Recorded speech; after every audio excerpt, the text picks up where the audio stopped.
Tokusatsu has undeniably made a mark of its own in the Western markets. The biggest exposure it has is, of course, through the wildly popular Power Rangers franchise as adapted from Japan's Super Sentai series.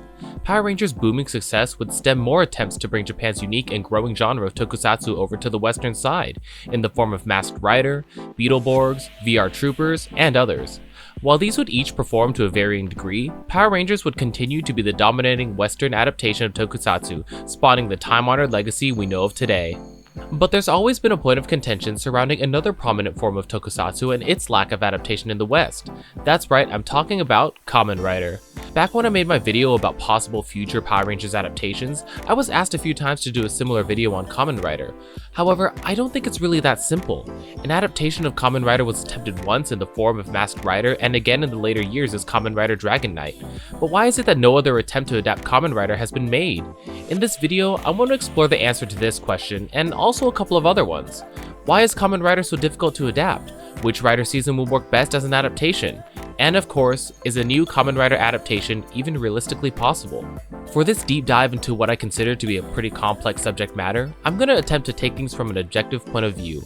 However, a lot of this may also be influenced from my personal experiences and what I've observed in terms of audience reception to different pieces of work. I, of course, am aware of the existing Kamen Rider adaptations that have been done already, so when I ask the question of is adaptation possible, I am not discrediting those shows at all. I'm mainly tackling it from the perspective of someone taking a similar approach to adapting Super Sentai into Power Rangers, perhaps as a standalone or as a similarly extended franchise. Maybe there's something you disagree with or something you feel is important to this discourse that I've left out. Let me know. But let's go ahead and get started. Now, before we start talking about Kamen Rider, I do have a bit more to say about Power Rangers. I think it's pretty safe to say that most, if not all, Western toku fans started their tokusatsu journey in a similar fashion to this. You begin by intaking Power Rangers, the most popular tokusatsu show on your side of the world and, quite frankly, the only one of its kind. You go on for years as a fan of the franchise until you learn, hey, this is adapted from something. You learn of Super Sentai's existence and your mind is blown. There's an entirely new world of tokusatsu available to you, and depending on your internet accessibility during this time, you dive even deeper into this exciting genre. After that, you start to learn of similar shows and franchises, and then you hit the big one, Kamen Rider. This sister franchise of Super Sentai seems a bit familiar to you. You've probably seen your favorite Sentai team interacting with this interesting and lonely masked hero.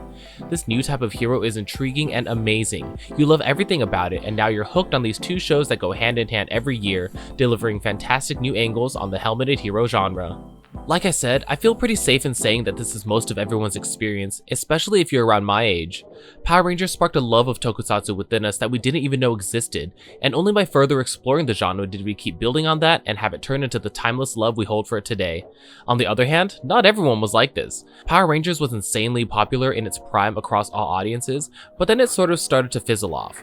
While a lot of folks were deeply intrigued by the genre moving forward, most others would grow out of it, holding Power Rangers as just a memory and an icon of the 90s. This leads to what I call the Power Rangers effect, in which any show or franchise that seems even remotely similar, whether it be because of the spandex suits, the multicolored team aspect, or a giant combining robot, all frequently gets reduced to just being labeled as a Power Rangers knockoff.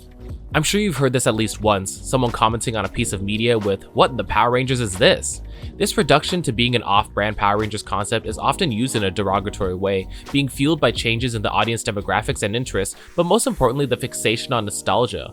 When people think of Power Rangers, their main focus may be on its campy nature and its embodiment of its time, but if that's the main essence associated with the franchise, it's understandable why it doesn't necessarily jive as well universally in this day and age. I think there's something to be said about this by looking at the journey of Marvel Comics to the MCU. The origins of these widely successful blockbusters are very similar to Power Rangers, fun, campy, and a symbol of the times, but what made them so successful is a translation of those concepts into a more modern era. However, the game of adaptation doesn't necessarily play the same way. Instead of rebooting and reviving these concepts and stories for a new era, the team will have to use existing footage from their Japanese counterparts and work them into a story that they're writing to fit with the culture and the times. That means taking everything the source material gives them, for better or for worse. So what does this have to do with Kamen Rider? I think that in order for it to be successful, Kamen Rider needs to somehow avoid the Power Rangers effect. It can't just be looked at as a wannabe Power Rangers. While they are undeniably close, it needs to find a way to separate itself enough where it can breathe freely and build its own image and reputation. And that's not to say that its association with Power Rangers is a negative thing at all. It's more of a hindrance to its potential. Even though we've had 2 adaptations of Kamen Rider so far, it hasn't really been able to pick up speed and build an empire like Power Rangers has. So, in order to break out and truly make an impact on the market and the genre, a new Kamen Rider adaptation is going to need some creative storytelling, inventive yet faithful resourcefulness, and, most importantly, a unique value proposition. The value proposition is incredibly important to, well, really anything that's being done or created. You have to offer something to your audience. What is this story and what is it going to do to make people invested in it? I think a franchise built on adaptation faces this question at an even harder difficulty. How are you going to differentiate yourself from the original source material enough for me to watch this instead of that? Aside from this, what I want to focus on next is a general value prop for any Toku franchise: the toys. The toys are going to be a huge part of this deal, for both kid fans and us older fans. Granted, Toku fans with disposable income may very well be able to just buy the original Japanese toys from somewhere online, probably either Amazon, Tokulector, Kotetsu Toys Japan, or elsewhere. Let me know where you buy your Toku toys. But this is another way to get that buy-in from audiences. Why should I buy these toys instead of the original release? Well, the main reason might be because the original was released years ago and finding the toys for it might be difficult and or pricey. But adaptation offers a unique chance. The concept is already there for you, so instead of using brainpower on that, the objective becomes enhancing it and building upon the source material if at all possible. I think a decent example of this was, and I can't believe I'm saying it, Hasbro's Megazord lines for Beast Morphers and Dino Fury. Everyone loved the fact that these Megazords were so posable, and for a brief moment, we were all so happy that Hasbro owned the Power Rangers license. That was Hasbro's value prop, honestly. We all looked forward to them applying their fresh lens and experience with Transformers to add something new and exciting to the robos we already knew and loved. In the case of Kamen Rider, I probably wouldn't want them to mess with anything like the belts or the roleplay weapons. That did happen before in an adaptation of the V-Buckle with Dragon Knight's adaptation, and it was, well, interesting to say the least. Instead of being a belt with interchangeable decks, it focused more on the spinning mechanic, which was a new addition for Dragon Knight, and you could slide in little covers to emulate switching on decks.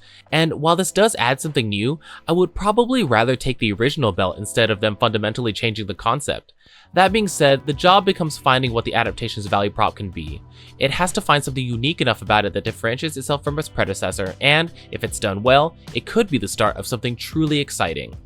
I bring this up with mild hesitation because while this is an opportunity to take a Kamen Rider toy line and make it more accessible and exciting for Western audiences, I don't have a whole lot of faith that they're going to do it right. I get concerned especially if we're talking about a Kamen Rider series that heavily relies on gimmicks. That's a lot for them to produce, and I have a strong feeling that either the manufacturers are either just going to do a bad job with it or just not do it at all. It's pretty clear with Hasbro, and honestly with Bandai America towards the end of its run, that the companies just aren't confident enough in the ability of these toys or the franchise overall to pull in a decent profit. And that really puts us in a cyclical loop. If they're worried it's not going to make them money, they're not going to invest enough in it. And if they don't invest enough in it, they push out this crap that doesn't sell well and ends up affirming their concern. For something like Kamen Rider, which has the potential to put out some really unique toys on Western shelves, there's going to be a need for a risky, high investment. That's always a hard sell because, at the end of the day, numbers talk. But if you put in good money to produce a great product, then that is going to speak for itself and move on its own merits. In my opinion, these are some of the things that whoever decides to pick up Kamen Rider again is going to have to attend to in order for this to take off. But even then, I can't say that I'm 100% confident it's going to work. Every culture has its own particular tastes and preferences, and while some may be similar, no two are going to be exactly alike. Sentai, Rider, and other forms of tokusatsu are wildly popular in Japan and have their own charms that have caused them to remain as a staple genre. Western culture definitely sees this a lot differently, and it may not even be due to the way it's conceptualized, adapted, or executed. It may just not be their thing. I think especially how the West likes to see their heroes in a darker, gritty, realistic setting, sometimes the wackiness of Sentai and Rider can be the polar opposite of what they want, which is completely valid, but it understandably makes it much harder for anyone to have confidence that something like this would actually work. However, I think with an earnest attempt and a whole lot of heart, a new Rider adaptation may have a fighting chance. Pessimistic analysis aside, here comes the most important question. Which series would work for a new Western adaptation? I'm going to take a few things into consideration for this. One being the appeal of the concept and the style, and two being the feasibility of producing an effective toy line. Before we get to the three I have in mind, I want to get a couple ones out of the way. When Power Rangers effectively came to an end, I saw a lot of people joking about this being the chance to adapt Kamen Rider Saber. At an initial glance, Saber is a pretty easy choice in terms of adaptation. The main hero is a red, dragon-themed sword wielder, and he fights alongside other similarly colored and themed swordsmen as well. This is like the blueprint of a typical Sentai story. While I think the color-coded cast of heroes lends itself well to adaptation, I think a point of contention would be the belt. I think there would be general concerns over marketing a transformation item that could also be used as a blunt weapon. Yeah, it's not actual sword length, but it could still pose a danger when used improperly. The second point about the belt is the Wonder Ride book gimmick.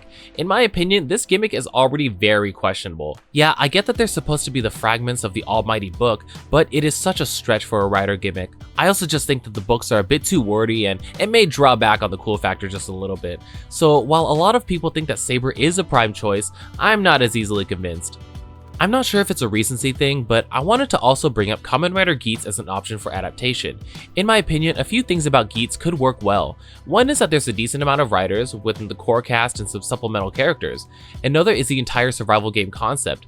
Given that it's a mix of a survival game and a battle royale, I think it would be well received here.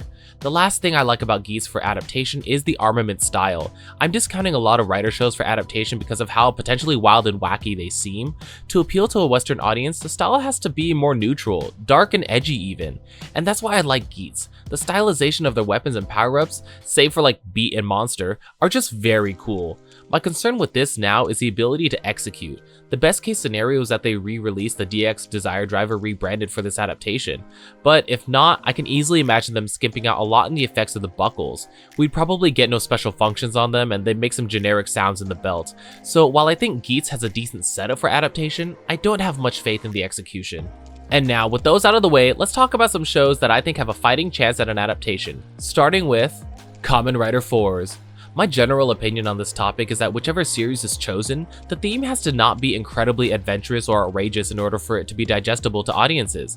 4 seems like a safe bet to me because, well, it's space. There's always a huge interest in outer space no matter where you go, so I think there's a strong chance that audiences will find this cool and exciting.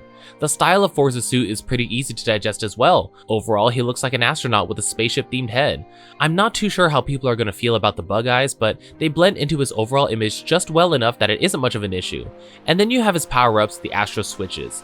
I think these would be pretty easy to produce. The mechanism isn't very intensive, so the chances of it being badly done are pretty low. I do think, however, the story is going to need to be a bit creative. Force takes place at a high school, and while that's not impossible to replicate in a Western show, the culture and aesthetics behind it are going to be very, very different. But maybe it plays into the adaptation's favor that it takes place in a high school setting. I remember when Dragon Knight was airing, a friend of mine had tuned in for an episode and asked me the next day, why are there so many old guys? So yeah, maybe it works better to scale it down. I think there's a good opportunity to write an interesting story behind 4 that exercises its cool space tech concept while also utilizing its lighthearted charm. Another series that I could imagine working well as an adaptation is Kamen Rider Drive. I like Drive as an adaptation for a few reasons. For one, it leans back on the bug eyes, and look, I have nothing against the bug eyes, but I just think that it may be a point of ridicule for people who have never seen Kamen Rider before. Drive's suit design is cool and techy enough to have a general yet dynamic appeal, and also, the theme is cars. What won't people like about that? Car culture is huge here, especially in toys. I mean, look at Hot Wheels. That's exactly what the Shift's cars are, right? Just twisty Hot Wheels that could jam into a changer. That being said, this changer is going to take a bit more effort to pull off well. The mechanics behind the Drive driver are a bit special, but not uncommon. Heck, I wonder if they would even consider replacing the spinning light mechanism with an LCD screen. That might jack up the price a bit, but I think it would be pretty cool and a new value add to this adapted driver. The tire change gimmick may seem a bit silly, especially because of the way he wears them on his suit, but I don't think it's that silly that it would be uncool. The cool car aspect of Drive could be a pretty strong marketing tool for this show. Overall, I do think that Drive has the potential for some awesome, high-octane, adaptable fun. The last series I want to bring up for adaptation may not be your first pick, but in my opinion, I think it has potential in more ways than none. That series is, of course, Kamen Rider Kabuto. Honestly, I feel like choosing from the first phase of Heisei is the best way to go. This gives more of an opportunity to focus on the other aspects of the show, and the gimmicks won't end up being half-assed when they're produced. The Henshin belt itself is very simple, so they could easily focus on some other cool figures for this line. I mean, the cast-off feature lends itself to such stylish applications. I think toy-wise, style-wise, and aesthetic-wise, this has a fighting chance to be good. But another reason I like Kabuto for this is because of its bug focus. I know I mentioned that I have a bit of hesitation with the bug eyes, but I mean, of all places, it makes the most sense here. While space and cars are all very popular themes among kids, bugs have a strong and unique appeal as well. I remember hanging out with my nephew when he was very young and he was obsessed with bugs. How cool would it be for him to see a show like this, where the bugs he knows and loves grant people this awesome power? I also have confidence in the bug theme because of course, Beetleborgs. Beetleborgs were pretty darn successful and have left a memorable legacy, and it's been a while since we've seen something like this hit the Western mainstream, unless of course you're counting Blue Beetle. It's cool, fun, flashy, and edgy. Kabuto may have a decent foundation to build upon a very unique and amazing Western adaptation. Now, what about a naming convention? Super Sentai's adaptation brands everything as Power Rangers something, so should Kamen Rider do the same and change it up? I was thinking that, especially if they were to market to kids, they could condense the names for the characters in the show so they're catchy and easier to say. So, for example, Kamen Rider Force could be called Astro Rider, Kamen Rider Drive could be called Speed Rider, and Kamen Rider Kabuto, maybe Beetle Rider? Let me know if you have any ideas on how these can be named and marketed. At the end of the day, adapting a Kamen Rider series for a Western audience is no easy task. Even though there's been adaptations done already, Kamen Rider will more or less need to be treated as an entirely new franchise to break out to its target audience. Not only do they have to think about how to market this to their target demographic, they have to acknowledge another demographic as well, older fans who are very familiar with this franchise as a whole and want it to be done well and faithfully. While this may be difficult, by no means do I think it is impossible, and I'll definitely be looking forward to a day when I see Kamen Rider adapted into its own Western franchise with all the effort, spirit, and heart it deserves. So these are my thoughts on the matter. What about you? Why do you think we haven't seen another Western Kamen Rider adaptation? Do you think Kamen Rider can be adapted again for a Western audience? And if so, which series do you think would work best? Let me know. Now, this is my last video of the year, and I'm so grateful to all of you for your amazing support. I'm super excited to be heading into a new year of content and tokusatsu. I'll see you on the other side with more fun toku topics to toku talk about. See you all next time, and Happy New Year!